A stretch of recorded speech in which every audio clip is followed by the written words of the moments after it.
그냥 상륙함이 아니라 일종의 항공모함으로 보시면 됩니다. 450만 명의 민병대를 동원해서 이 미국 해병대를 막겠다 이렇게 발표를 했는데 일반인들한테 총을 나눠주면서 니들이 이제부터 군대다 이런 식으로 하는 게 있었어요. 사실은 대응을 못한다고 봐야죠. 정권교체를 미국 트럼프가 노리는 것이 아닌가 이렇게 이야기를 하지만 이것도 큰 함정이 있습니다. 사실 트럼프가 굉장히 신경질적으로 반응합니다.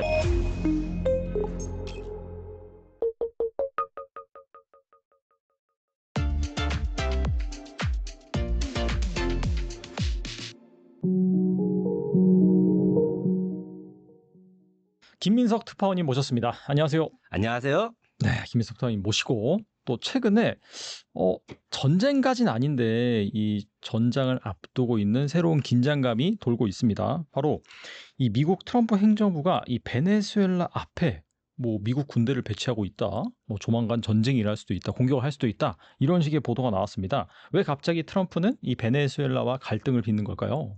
네, 쉽게 말해서 결론적으로 트럼프는 베네수엘라 정부 자체를 인정하지 않고 베네수엘라 마두로 대통령을 마약 테러 카르텔의 보스로 취급하고 있습니다.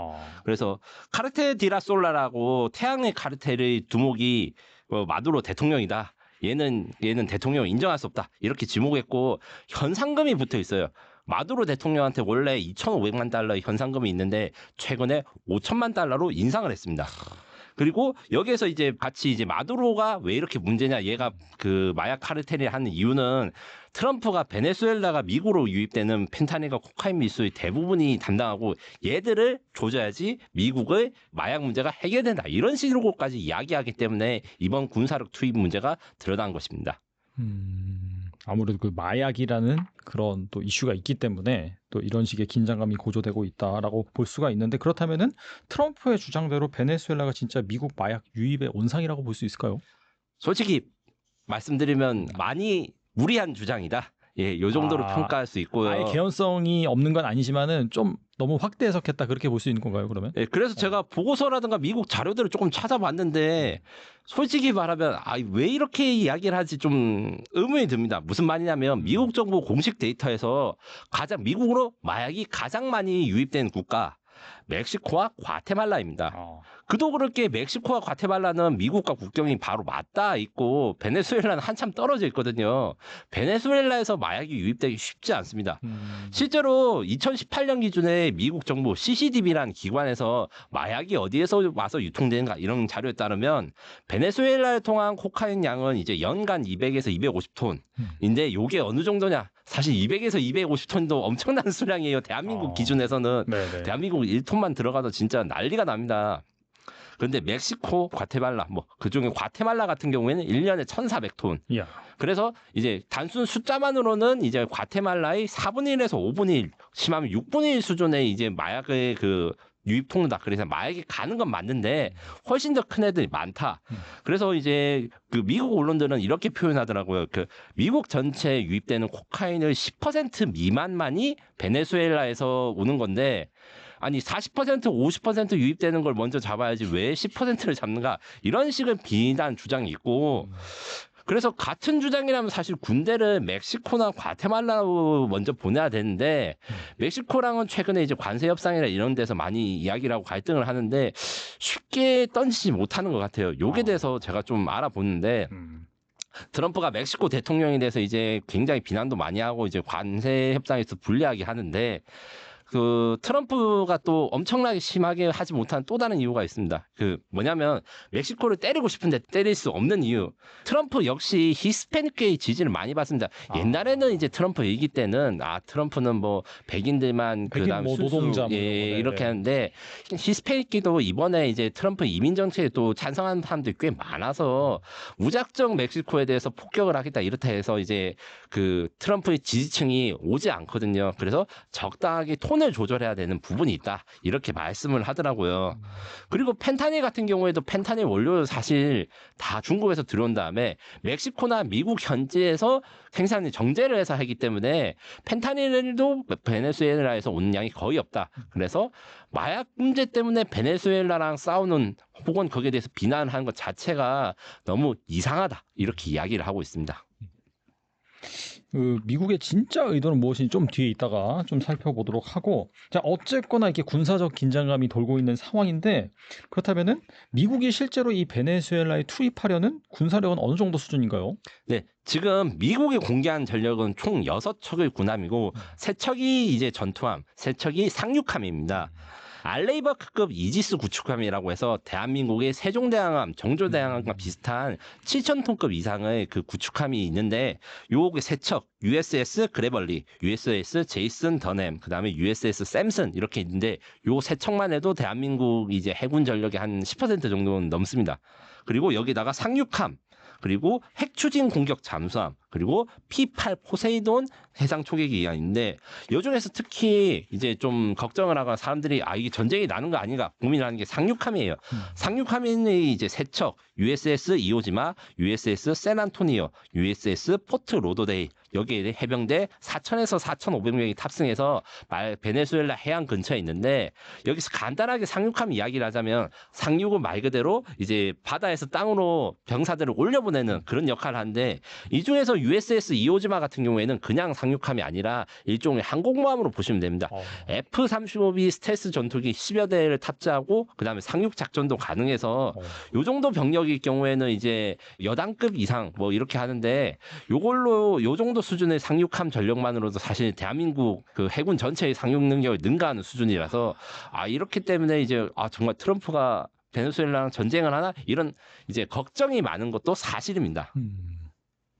이에 맞서는 그럼 베네수엘라는 어떻게 대응하고 있는지 대응이 가능한 수준인가요? 사실은 대응을 못 한다고 봐야죠. 그 마두로 대통령이 이 말을 듣고 하는 게 됐든 450만 명의 민병대를 동원해서 이 미국 해병대를 막겠다 이렇게 발표를 했는데 이 450만의 민병대가 어떻게 나온 숫자냐면 그 차베스라고 이제 마두로 전임자가 이제 민병대 그러니까 정규군 군대 말고 일반인들한테 총을 나눠주면서 니들이 이제부터 군대다 이런 식으로 하는 게 있었어요. 그것 때문에 이제 총기 공장도 설립하고 이랬는데 그런 민병대가 게릴라전을 해가지고 막겠다는데 사실상 이런 미국의 공습이라든가 이런 공격을 뭐 게릴라가 막는 건 불가능하죠. 이들은 뭐 소총 같은 걸 무장을 하기 때문에. 그리고 정규군이 12만 명밖에 안 됩니다. 대한민국이 한 50만 명에서 45만 명 정도 되는 병력이니까 훨씬 규모도 작을 뿐만 아니라 장비도 그렇게 좋은 건 아니에요. 제가 이번 기회에 그래서 베네수엘라의 군사력을 간단하게 한번 분석해 봤는데 아무래도 이제 이지스 구축함 이런 데서 이제 공격을 하는 거 막으려면 대공 방어가 중요합니다. 그래서 대공 장비에 보니까 버크드 M2, 뭐 이글 S, S115 뭐 이런 장비들인데 다 구소련제 장비고 이 중에서 버크 M2 정도를 제외하고는 좀 구형이에요. 이글라라고 하는 거는 이제 거대한 대공 미사일이 아니라 사람이 손으로 들고 이제 표적을 추적하는 거라 가지고 약간 급할 때 쓰는 거. 그다음에 S125라는 거는 북한도 가지고 있는데 엄청 구형 미사일이에요. 이게 한 4, 50년 됐습니다. 거기다 공군은 같은 경우에도 이제 쓸만한 전투기가 한 4, 50대 정도 돼요. F-16 구형이 15대 있으나 이제 미국이랑 사이가 안 좋아지면서 F-16 전투기가 미국제다 보니까 이게 과동이 제대로 안 되고 있고 쓸만한 전력은 러시아에서 수입한 수홀 30 MKV 23대가 이제 단데 이 정도 해서 40대도 안 되는 전투기로 이제 미국의 공격을 막는 건 불가능하다. 해군은 뭐 구형 잠수함 2척이 있고 이제 미사일이라도 그래도 달린 배들이 한 10척 미만. 이러니까 그 10척 미만이 뭐 배가 큰 것도 아니에요. 그 아까 전에 말한 알레이버크급 이지스 구축함 7,000톤. 근데 베네수엘라 해군은 뭐 2, 3,000톤급 배 몇 척밖에 없고 형편없습니다. 이렇기 때문에 실제적으로 미국의 공격을 막는 것 자체는 불가능하다. 이렇게 정리할 수 있습니다. 그렇다면은 미국이 맘먹고 공격하면은 저번에 이란 또 이 벙커버스터를 통해서 이제 핵 뭐 기지를 또 날린 그런 경험도 있고 좀 자신감을 갖고 이제 공격할 수도 있을 것 같은데 진짜 전쟁으로 비화될 가능성이 있을까요? 일단 될 가능성이 높은 이유부터 먼저 말씀드리면 이 정도의 군사력 배치는 이제 그 외국 언론에 따르면 냉전 이후 그러니까 소련이 무너지고 난 다음에 거의 4, 50년 만에 카리브해 지역에서 가장 높은 수준의 군사력 동원이라고 합니다. 그런데 국방부 관계자 그러니까 베네수엘라가 아니고 미국 국방부 관계자가 익명으로 이렇게 인터뷰를 했어요. 아니 마약 카르텔에 대응하기 위해서 이제 이 핵 잠수함이라든가 이런 상륙함, 이지스함을 가져오는 거는 이제 칼싸움에 곡사포를 가져온 것 같다. 이런 식으로 발언을 익명으로 했거든요. 이거 대놓고 이야기하면 아마 이제 높으신 분들 심기를 좀 건드릴 것 같은데 칼싸움을 할 때 곡사포를 가져온다. 이게 의미가 두 개가 있습니다. 첫 번째 의미는 이 정도로 안 해도 되는데 너무 과대한 화력을 가져왔다. 두 번째 의미는 칼싸움을 해야 되는데 곡사포를 가져오면 사실은 칼싸움이니까 쓸 수가 없어요. 이 누울이나 이런 게 문제가 아니라 칼 들고 쫓아오는 애들은 곡사포로 그러니까 탱크나 뭐 포격하는 걸로 잡을 수가 없잖아요. 사람 한 명을 잡을 때. 그렇기 때문에 이게 좀 다소 쓸데없으니 이렇게 병력을 동원한 게 아닌가. 이런 식의 이야기가 미국 내부에서도 일어나고 있습니다. 그리고 이제 이게 미국의 공습과 상륙을 막는 게 불가능하다고 했는데 그렇다면 이제 공습과 상륙은 된다. 근데 되고 나서가 미국의 군사력이 문제입니다. 4,500명 정도의 병력이 있다고 하는데 이 정도 병력으로 베네수엘라를 완전 점령하는 거는 명백하게 불가능하고 최소한 한국만 3척에서 4척 그다음에 지금 상륙적의 3배에서 4배 정도의 병력이 돼야지 베네수엘라를 완전 점령할 수 있습니다. 이 정도 병력으로 할 수 있는 건 뭐냐? 제가 과거에 뭐 그라나다 침공이라든가 뭐 군사 사례 좀 봤어요. 기껏 해봤자 평화 유지 활동 그러니까 베네수엘라가 이제 미국이랑 싸울 의지가 없을 때 미국 해병대가 이 정도 병력이 가면 거기서 평화 유지 활동 같은 걸 할 수 있는데 지금 베네수엘라가 미국이랑 싸운다고 하잖아요. 그래서 상륙은 가능해도 아까 전에 말한 민병대 450만 명 이들이 미사일 공격을 막는 건 불가능하지만 상륙한 미군들을 공격하면 4,500명의 미군이 아무리 잘 싸워도 450만 명을 이길 수는 없습니다. 이거. 그래서 아니고요. 완전 점령이나 이런 건 불가능하고 그다음에 제가 앞서 말한 그 상륙 전단에 사실 상륙함이 F-35 스텔스 전투기를 탑재하고 있다. 이렇게 말씀드렸는데 이게 10대 미만이에요. 물론 F-35B 스텔스 전투기가 베네수엘라 공군의 수호의 30보다 훨씬 더 성능이 좋은데 아무리 성능이 좋아도 폭탄을 싣고 날르는데 10대 미만이면 폭격을 할 수 있는 양의 한계가 있다.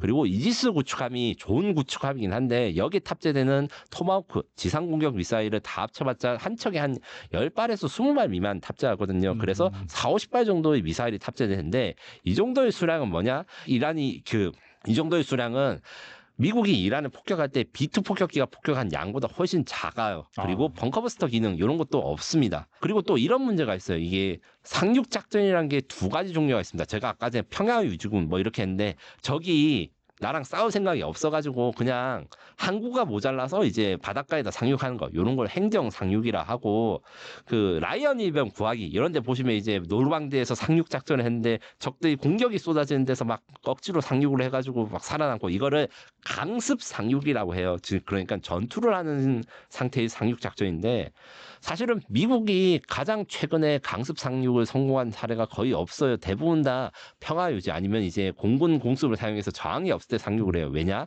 상륙 작전은 미국 해병대가 세계 최강이지만 그래도 힘든 겁니다. 그 사람들이 많이 죽을 수 있어요.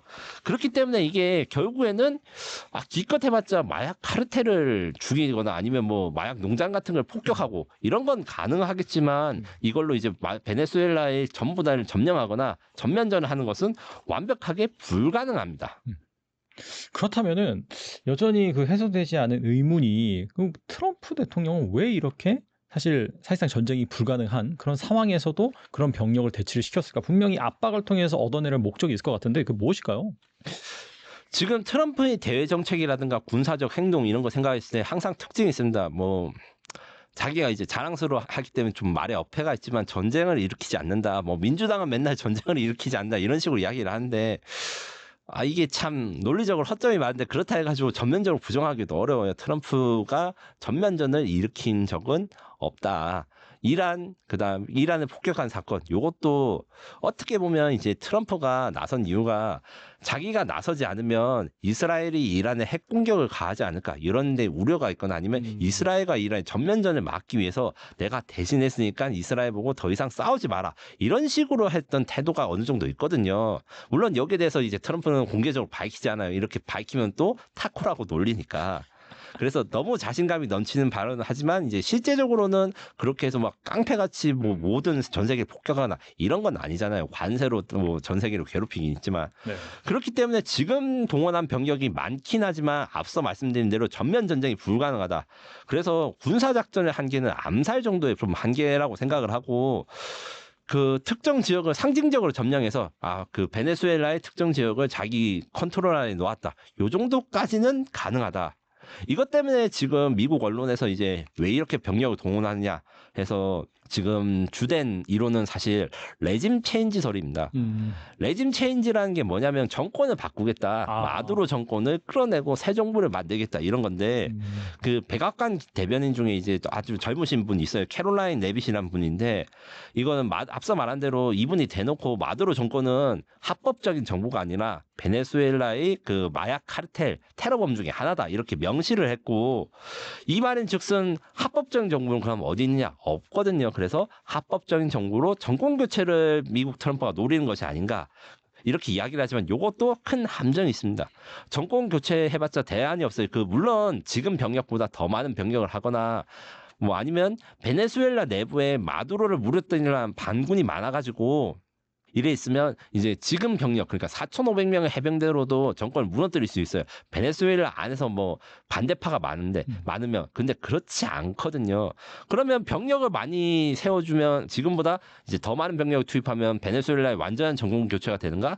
이것은 이제 그 부시 행정부 때 테러와의 전쟁 때 이제 2차 이라크전으로 해서 이제 독재자 그러니까 이제 후세인 정권을 무너뜨리는데 무너뜨리고 나서 다시 세울 정권이 없으니까 굉장히 고생했거든요. 맞아요.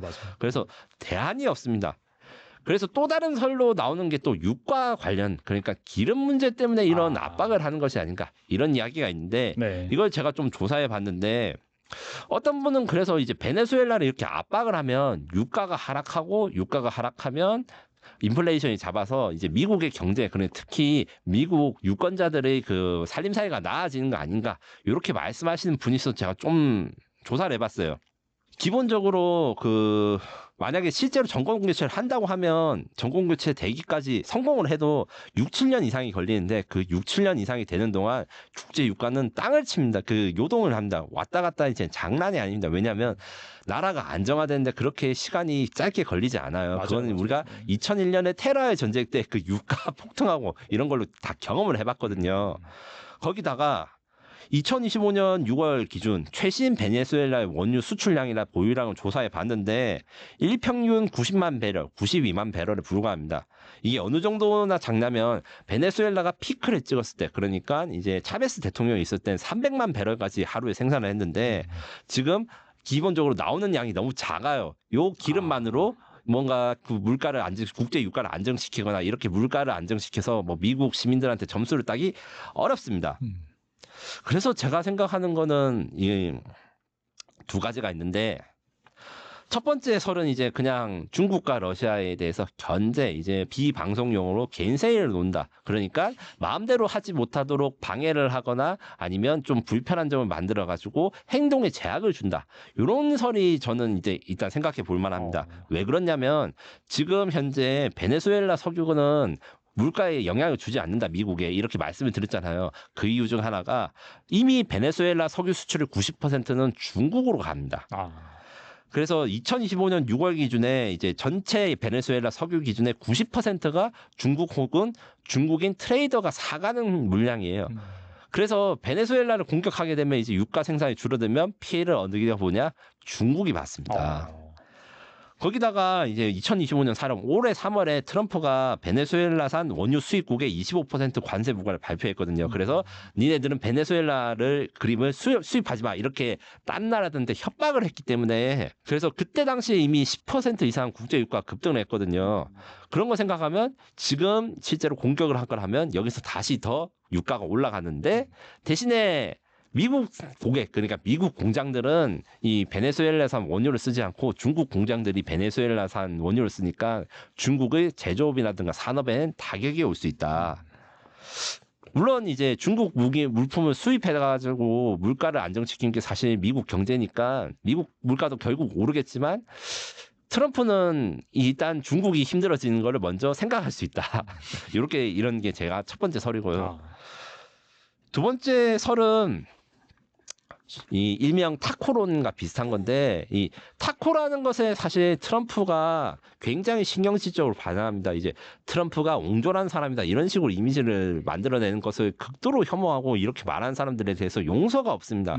그래서 외교 무대에서나 이런 데서 트럼프가 뭐 이런 쪼잔한 예를 한다, 옹졸하다는 말하는 것은 절대 금기가 되어 있고 거꾸로 이야기하면 트럼프는 이제 전쟁이나 전면전으로 자신의 권위를 세우기는 굉장히 싫지만 자신의 권위를 세우기 하기 위해서 이 아주 국소적인 군사 작전을 하는 것을 선호한다. 그 상징이 앞서 말한 이란을 B2 폭격기로 폭격한 거, 이 폭격을 하면서 미국의 군사력이 얼마나 크고 이런 거에 대해서 이제 자랑을 많이 했거든요. 뒤에 설명한 이제 한미 정상회담에서도 그 이야기 또 꺼냈더라고요. 그렇기 때문에 멕시코 마약 카르텔을 본격적으로 싸운다. 이러려면 사실 상륙함 10척에서 12척 혹은 그다음 대규모 공습 그리고 멕시코 정부와도 전면전을 벌여야 될 수가 있습니다. 마약 카르텔들이 군사력이 너무 강하기 때문에 그냥 정밀 타격 이런 걸로 해결할 수가 없고 대규모 폭격을 가야 되는데 아무리 범죄자를 공격하기 위한 거지만 멕시코 정부가 이것을 허용하거나 감내할 수가 없어요. 진짜 몇만 명이 죽어야지 멕시코 마약 카르텔이 없어지는데 몇만 명이 더 죽어도 안 될 수도 있어요. 그렇죠. 네. 그거를 이제 멕시코가 그래 우리 범죄자들이니까 니들이 좀 대신해줘 이렇게 할 리가 절대로 없거든요. 콜롬비아도 비슷한 문제가 있습니다. 그래서 멕시코와 콜롬비아를 건드리기 너무 힘들고 과테말라도 비슷한데 행정부에서 그 트럼프는 사실 2기 트럼프 초기에는 멕시코에 대해서 마치 공격할 것처럼 이야기를 많이 했는데 그새 이제 실무자 그러니까 국방부라든가 정보기관에서 만류를 했을 가능성이 높고 그럼 대안을 제시해달라 할 때 원래부터 멕시코랑 이제 과테말라 이런 데는 미국 정부랑 사이가 좋고 무역 관계가 많거든요. 근데 베네수엘라는 유고 차베스 정권 때부터 미국과 각을 세웠기 때문에 경제 관계라든가 유가에 거의 영향을 미치지 않아요. 쉽게 말해서 군사 작전에도 직접적으로는 미국 경제에 영향이 안 가니까 트럼프 밑에 있는 관리라든가 아니면 그 분석가들이 미국 제발 멕시코를 공격하지 말고 이 콜롬비아 공격하지 말고 여기부터 먼저 해라. 여기가 제일 미국에 가는 피해가 적다. 이런 걸 위해서 나온 단순한 전략이라고 볼 수 있습니다. 저는 사실 어떻게 생각하냐면 트럼프의 정책이나 이런 거에 대해서 굉장히 분석도 많이 하고 제 에비에이션 위크 본사가 워싱턴 DC에 있어서 그 일을 하다가 가끔 선배들한테 메신저로 물어보고 뭐 이 미국에 어떻게 생각하는지 이렇게 생각을 합니다. 네. 그때 이야기한 게 항상 조심해야겠다는 게 트럼프가 아무 생각이 없는 것도 아니지만 그리고 치밀하게 생각하는 것도 아니다. 이게 무슨 말이냐면 트럼프가 막 막말이라든가 무리한 행동, 기존의 국제 질서에 반한 행동을 굉장히 많이 하지만 그 결론은 항상 미국의 국익과 미국의 이익에 부합이 되는 걸로 합니다. 즉 특히 미국 경제 그러니까 미국 물가를 잡고 생활 물가라든가 이런 것들이 전쟁이라든가 전비 지출 뭐 해외에 과도하게 돈을 퍼주고 이런 것들을 극도로 경계하고 이것에 대해서 미국 국민들은 지지를 보내고 있거든요. 트럼프가 이상하지만 그래도 결국 미국한테 이로운 일을 해줄 거야. 이런 것들이 지금 일명 마가의 핵심이거나 핵심 정신이라 볼 수 있습니다.